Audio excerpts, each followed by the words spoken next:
friends, welcome to Biyas kitchen. ഇന്ന് ഞാൻ ഇവിടെ റെഡിയാക്കുന്നത് പീനട്ട് ബട്ടർ ഐസ്ക്രീമിന്റെ റെസിപ്പിയാണ്. വളരെ ടേസ്റ്റ് ആണ്, അതുപോലെ തന്നെ ഉണ്ടാക്കിയെടുക്കാനായിട്ട് വളരെ സിമ്പിൾ ആണ്. 3 ഇൻഗ്രീഡിയൻസ് വെച്ചുകൊണ്ടാണ് ഈ ഐസ്ക്രീം ഞാൻ ഇവിടെ റെഡിയാക്കുന്നത്. അപ്പോൾ നമുക്ക് പീനട്ട് ബട്ടർ ഐസ്ക്രീം എങ്ങനെയാണ് റെഡിയാക്കുന്നത് നോക്കാം. ഇതിനായിട്ട് ആദ്യം നമുക്ക് ഫ്രഷ് ക്രീം ഒന്ന് ബീറ്റ് ചെയ്തെടുക്കണം. അതിനായിട്ട് ബീറ്റ് ചെയ്യാൻ നമ്മൾ ഏത് പാത്രമാണ് ഉപയോഗിക്കുന്നത് അതൊന്ന് ഫ്രിഡ്ജിൽ വെച്ച് തണുപ്പിച്ചെടുക്കണം. ഇതൊരു 10 മിനിറ്റ് ഫ്രിഡ്ജിൽ വെച്ച് തണുപ്പിച്ചെടുത്തതാണ്. അതുപോലെ തന്നെ ബീറ്റർ ബ്ലേഡും 10 മിനിറ്റ് തണുപ്പിച്ചെടുക്കണം. ഇനി നമുക്ക് ക്രീം റെഡിയാക്കി എടുക്കാം. ഇതിനായി ഞാനിവിടെ അൽമറായി വിപ്പിംഗ് ക്രീമാണ് ഉപയോഗിക്കുന്നത്. നമ്മളിത് സൂക്ഷിച്ചു വെക്കേണ്ടത് ഫ്രീസറിലാണ്. ക്രീമിന്റെ ആവശ്യം വരുമ്പോൾ 1 മണിക്കൂറിന് മുൻപായിട്ട് ഫ്രിഡ്ജിൽ നിന്ന് പുറത്തേക്ക് എടുത്ത് വെച്ചതിന് ശേഷം വേണം ബീറ്റ് ചെയ്തെടുക്കാനായിട്ട്. അപ്പോൾ നല്ല രീതിയിൽ നമുക്ക് ബീറ്റ് ചെയ്തെടുക്കാം. അപ്പോൾ ഇതിലേക്കായിട്ട് 1 കപ്പ് വിപ്പിംഗ് ക്രീമാണ് എടുത്തിരിക്കുന്നത്. ഫ്രീസറിൽ വെച്ചുകൊണ്ട് ക്രീം നല്ല തിക്കായിട്ടാണ് ഇരിക്കുന്നത്. ഇനി നമുക്കത് ബീറ്റ് ചെയ്തെടുക്കാം. ഫസ്റ്റ് നമ്മൾ സ്പീഡിലിട്ട് ബീറ്റ് ചെയ്യരുത്, ഫസ്റ്റ് നമ്പറിലിട്ട് തന്നെ ബീറ്റ് ചെയ്തെടുക്കണം. പിന്നെ സാവധാനം സ്റ്റെപ്പായിട്ട് നമുക്ക് കൂട്ടിക്കൊടുക്കാം.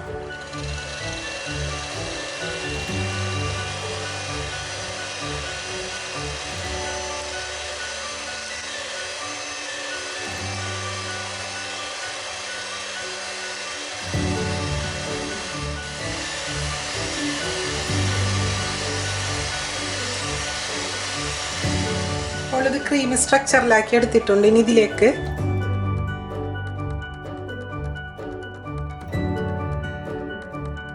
ഇതോടെ ബീറ്റ് ചെയ്തെടുക്കാം.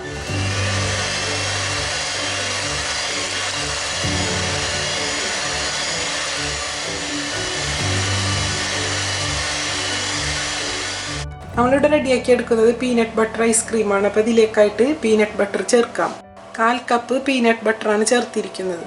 നോർമൽ പീനട്ട് ബട്ടറാണ് നമ്മൾ മേടിക്കുന്നതെങ്കിൽ അതിൽ ചെറുതായി ക്രഷ് ചെയ്തിട്ട് പീനട്ട് ചേർത്തിട്ടുണ്ടാകും. ഞാനിവിടെ ഉപയോഗിക്കുന്നത് പീനട്ട് ക്രീമാണ്. ക്രീമി സ്ട്രക്ചറിലുള്ളതാണ് ഉപയോഗിക്കുന്നത്.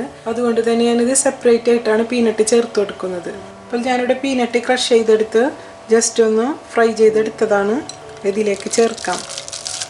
4 ടേബിൾ സ്പൂൺ പീനട്ടാണ് ഇതിലേക്ക് ഉപയോഗിച്ചിരിക്കുന്നത്. ജസ്റ്റ് ഒന്ന് ക്രഷ് ചെയ്ത് ചൂടാക്കി എടുത്തതാണ്. നമുക്കിതൊന്ന് ബീറ്റ് ചെയ്തെടുക്കാം. ഇതിലേക്ക് പീനട്ട് ക്രഷ് ചെയ്ത് ചേർത്തല്ലോ, അത് ബീറ്റ് ചെയ്ത് കഴിഞ്ഞാൽ അത് പൊടിക്കൊന്നും പോവില്ല. അത് നമുക്കിതിനെ കടിച്ചു തിന്നുന്ന രീതിയിൽ ക്രീമിൽ അത് ഉണ്ടായിരിക്കും. അപ്പോൾ ഐസ്ക്രീം സ്ട്രക്ചറിലായി കഴിഞ്ഞാൽ നല്ല ടേസ്റ്റാണ് കഴിക്കാനായിട്ട്. പീനട്ട് ബട്ടർ ചേർത്തതിന് ശേഷം അല്പസമയം ഞാൻ ബീറ്റ് ചെയ്തെടുത്തു. അപ്പോൾ ഇതേ സ്ട്രക്ചറിലാണ് കിട്ടിയിരിക്കുന്നത്. ഇതേ സ്ട്രക്ചറിൽ തന്നെയാണ് നമുക്ക് ആവശ്യമുള്ളത്. ഈ സമയമാകുമ്പോൾ നമുക്ക് ബീറ്റർ ഓഫ് ചെയ്യാം. ഇനി നമുക്ക് ബീറ്റ് ചെയ്ത് വെച്ചിരുന്ന ക്രീം ഒരു കണ്ടെയ്നറിലേക്ക് മാറ്റാം.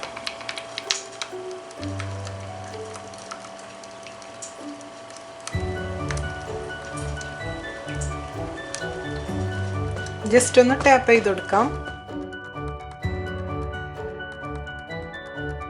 7 മണിക്കൂർ ഫ്രിഡ്ജിൽ വെച്ചതിന് ശേഷമാണ് പുറത്തേക്ക് എടുത്തത്. നമുക്കിത് താഴെ നിന്ന് വിട്ട് കിട്ടാനായിട്ടൊന്ന് ജസ്റ്റ് ചൂടുവെള്ളത്തിലോട്ടൊന്ന് ഇറക്കി വെക്കാം.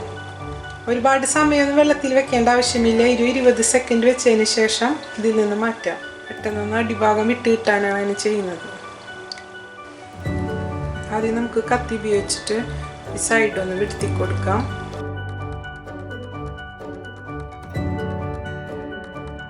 നാല് വശവും ഇതുപോലെ ഒന്ന് ജസ്റ്റ് വിടുത്തി കൊടുക്കാം. അതിനുശേഷം നമുക്കിതൊരു ട്രേയിലേക്ക് മാറ്റാം. ജസ്റ്റ് ഒന്നിങ്ങനെ തട്ടിക്കൊടുക്കാം.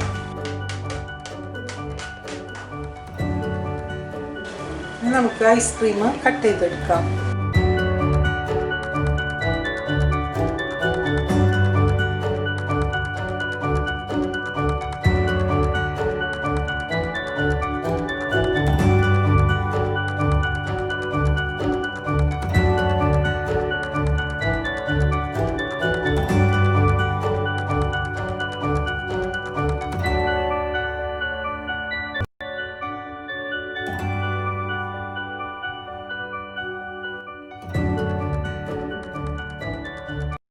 ഇനി നമുക്ക് ഇതിന് മുകളിലേക്ക് പീനട്ട് ഫ്രൈ ചെയ്തതെന്ന് ഗാർണിഷ് ചെയ്ത് കൊടുക്കാം.